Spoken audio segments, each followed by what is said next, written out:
السلام علیکم ناظرین، سلامتی ہو آپ پر جہاں بھی آپ ہوں۔ کیلنڈر پر آج دن میں تاریخ رہی 20 جمادی الاخری، انگریزی تاریخ 24 جنوری ہے۔ اپنے میزبان راہی حجازی سے انڈیا کی خبریں سنیے۔ یتی نرسنگھا کے خلاف اب چلے گا توہین عدالت کا مقدمہ۔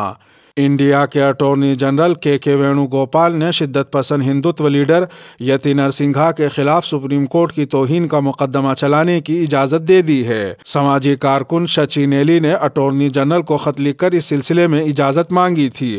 انہوں نے سپریم کورٹ اور آئین کے خلاف نرسنگھا کے ذریعے دیے گئے بیان کو بنیاد بنایا تھا۔ اپنے خط میں سماجی کارکن نے لکھا تھا کہ یہ بیان 14 جنوری 2022 کو سوشل میڈیا پر وائرل ہوا تھا، جس میں نرسنگھا نے کہا تھا کہ جو لوگ سپریم کورٹ میں یقین رکھتے ہیں وہ سب کتے کی موت مریں گے۔ مذکورہ انٹرویو کا حوالہ دیتے ہوئے شچی نے لکھا کہ جب نرسنگھا سے ہریدوار دھرم سنسد کی کارروائی کے بارے میں پوچھا گیا تو انہوں نے کہا، سپریم کورٹ، اس آئین میں ہمیں کوئی بھروسہ نہیں۔ یہ آئین ہندوؤں کو کھا جائے گا، اس ملک کے 100 کروڑ ہندوؤں کو کھا جائے گا۔ اس آئین کو ماننے والے سب مارے جائیں گے۔ جو لوگ اس نظام پر، سیاستدانوں پر، اس پولیس میں، فوج میں اور سپریم کورٹ میں بھروسہ کر رہے ہیں وہ سارے کتے کی موت مرنے والے ہیں۔ ان سطروں کا تذکرہ اٹارنی جنرل نے اپنے خط میں بھی کیا ہے۔ اٹارنی جنرل وینو گوپال نے اپنے خط میں لکھا ہے کہ نرسنگھا کا بیان عام لوگوں کی نظروں میں سپریم کورٹ کے وقار کو مجروح کرنے کی براہ راست کوشش ہے۔ یہ یقینی طور پر انڈیا کی سپریم کورٹ کی توہین ہوگی۔ واضح رہے کہ نرسنگھا اس وقت پولیس کی حراست میں ہے۔ انہیں 2 معاملوں میں ہریدوار پولیس نے گرفتار کیا ہے۔ ان کی ضمانت کی عرضی بھی عدالت نے مسترد کر دی ہے۔ ایک معاملہ ہریدوار دھرم سنسد سے متعلق ہے، جہاں مسلمانوں کے قتل عام کی کال دی گئی تھی اور نرسنگھا اس تقریب کے منتظمین میں سے ایک تھے اور انہوں نے خود قابل اعتراض بیانات دیے تھے جن میں کہا تھا کہ ہندو مذہب کے تحفظ کے لیے ہندو پربھاکرن بننے والے شخص کو 1 کروڑ روپے وہ انعام میں دیں گے۔ وہیں دوسرا معاملہ خواتین پر ان کے ذریعے نازیبا اور قابل اعتراض تبصروں سے متعلق ہے۔ ہیٹ اسپیچ کے لیے مسلم لیڈروں پر بھی FIR درج ہو، ہندو سینا سپریم کورٹ پہنچی۔ ہریدوار میں منعقدہ دھرم سنسد کے معاملے میں اب ہندو سینا بھی سپریم کورٹ پہنچ گئی ہے اور دھرم سنسد میں نفرت انگیز تقاریر کی کارروائی کی مخالفت کی ہے۔ ساتھ ہی یہ بھی کہا کہ اگر دھرم سنسد معاملے میں کارروائی کی جاتی ہے تو نفرت انگیز تقریر پر مسلم لیڈروں کو بھی گرفتار کیا جانا چاہیے۔ ہندو سینا کے صدر وشنو گوپال کی طرف سے داخل کی گئی اس درخواست میں کہا گیا ہے کہ ریاستی حکومتوں کو ہدایت کی جائے کہ وہ نفرت انگیز تقریر کرنے پر اسد الدین اویسی، مولانا توقیر رضا، مولانا ساجد رشیدی، امانت اللہ خان اور وارث پٹھان کے خلاف FIR درج کریں۔ درخواست میں یہ بھی کہا گیا ہے کہ ہندو روحانی رہنماؤں کی طرف سے دھرم سنسد کے انعقاد کو کسی دوسرے مذہب یا عقیدے کے خلاف نہیں سمجھا جا سکتا اور نہیں سمجھا جانا چاہیے۔ مذہبی رہنماؤں کے بیانات غیر ہندو برادری کے ارکان کی طرف سے ہندو ثقافت اور تہذیب پر حملوں کے جواب میں تھے اور اس طرح کے جوابات نفرت انگیز تقریر کے دائرے میں نہیں آئیں گے۔ درخواست میں مزید کہا گیا ہے کہ اس ملک کے ہر شہری کو ضمیر، عمل اور مذہب کی تبلیغ کی آزادی ہے۔ درخواست میں یہ بھی کہا گیا ہے کہ ہندوؤں کی طرف سے دھرم سنسد کے انعقاد کو انڈیا کے آئین کا تحفظ حاصل ہے۔ ممتاز عالم دین مولانا عتیق الرحمن سنبھلی کا دہلی میں انتقال۔ مشہور عالم دین اور اسلامی اسکالر مولانا منظور نعمانی کے بڑے صاحبزادے مولانا عتیق الرحمن سنبھلی کا کل دہلی میں طویل علالت کے بعد انتقال ہو گیا۔ ان کی عمر 96 برس تھی۔ پسماندگان میں 2 بیٹے اور 2 بیٹیاں ہیں۔ خاندانی ذرائع نے بتایا کہ مولانا مرحوم کو کوئی خاص بیماری نہیں تھی، لیکن وہ عمر کے تقاضے کے مطابق عارضے سے متاثر تھے۔ مولانا ایک ممتاز علمی شخصیت اور کئی اہم اور فکر انگیز کتابوں کے مصنف تھے، جن میں 6 جلدوں پر مشتمل محفل قرآن نام سے ایک شاہکار تفسیر اور واقعہ کربلا اور اس کا پس منظر مشہور ہیں۔ وہ حضرت مولانا منظور نعمانی کے سب سے بڑے فرزند تھے۔ مولانا کی تعلیم دارالعلوم دیوبند میں ہوئی، جہاں انہوں نے شیخ الاسلام حضرت مدنی سے استفادہ کیا۔ مولانا اسد مدنی اور مولانا محمد سالم قاسمی ان کے ہمدرس تھے۔ 1974 میں رسمی فراغت کے بعد وہ رسالہ الفرقان کے لمبی مدت تک ایڈیٹر رہے۔ سن 60 کی دہائی میں انہوں نے اپنے چھوٹے بھائی حفیظ نعمانی کے ساتھ 7 روزہ ندائے ملت نکالا، جس کے سرپرست سرپرست مولانا علی میاں اور مولانا نعمانی ہوا کرتے تھے۔ اسی دور میں مسلم مجلس مشاورت کے قیام میں فعال کردار ادا کیا۔ ان کے مضامین اپنے عہد میں نہایت فکر انگیز ہوا کرتے تھے۔ وہ آزادی کے بعد انڈیا کے اہم اصحاب قلم میں شمار ہوتے تھے اور مسلمانوں کے مسائل کے حل کے لیے ان کی تحریریں رہنما سمجھی جاتی تھیں۔ مولانا اپنی صحت کی خرابی کی بنا پر 1976 میں برطانیہ منتقل ہوئے تھے، جہاں ان کی علمی خدمات اور مسلمانوں کے مسائل میں متحرک کردار کا سلسلہ جاری رہا۔ مولانا اپنے خلوص، سادہ معیار زندگی اور شرافت و وفاداری میں پچھلے زمانوں کی یادگار معلوم ہوتے تھے۔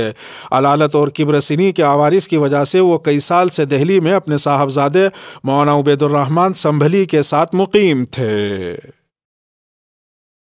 اتر پردیش میں بی جے پی کو لگا ایک اور جھٹکا۔ آگرہ ضلع کے فتح آباد اسمبلی حلقے سے بی جے پی کے رکن اسمبلی جتیندر ورما نے کل پارٹی سے استعفیٰ دے دیا اور وہ سماجوادی پارٹی میں شامل ہو گئے۔ ذرائع کے مطابق انہیں سماجوادی پارٹی کے آگرہ ضلع صدر کی ذمہ داری دی جا سکتی ہے۔ اتر پردیش بی جے پی کے صدر سوتنتر دیو سنگھ کو بھیجے گئے خط میں جتیندر ورما نے تحریر کیا کہ میں بی جے پی کی رکنیت سے استعفیٰ دے رہا ہوں، مہربانی کر کے اسے قبول کرنے کی زحمت کریں۔ ورما نے اپنے خط میں پارٹی چھوڑنے کی وجوہات کا ذکر نہیں کیا، لیکن پارٹی سے ان کو ٹکٹ نہ ملنا اس کی وجہ مانی جا رہی ہے۔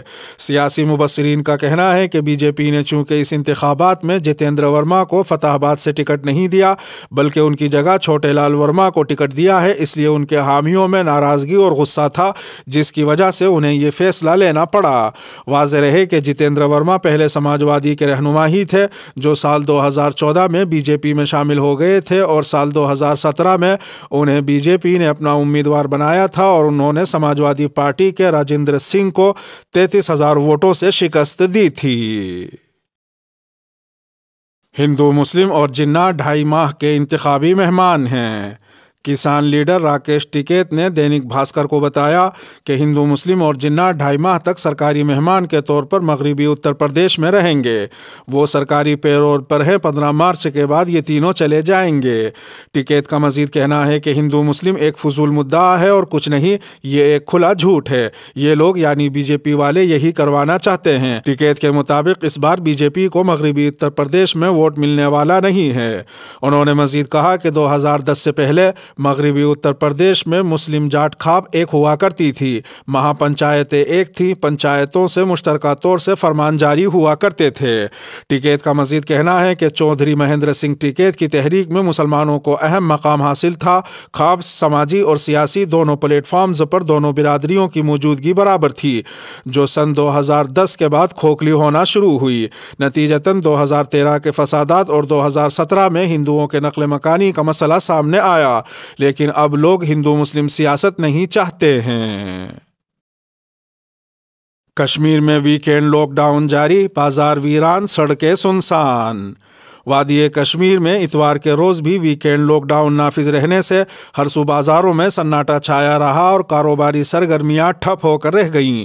بتا دیں کہ کورونا کی تیسری لہر کی روک تھام کو یقینی بنانے کے لیے انتظامیہ نے یونین ٹیریٹری میں 64 گھنٹوں پر محیط لاک ڈاؤن نافذ کیا ہے۔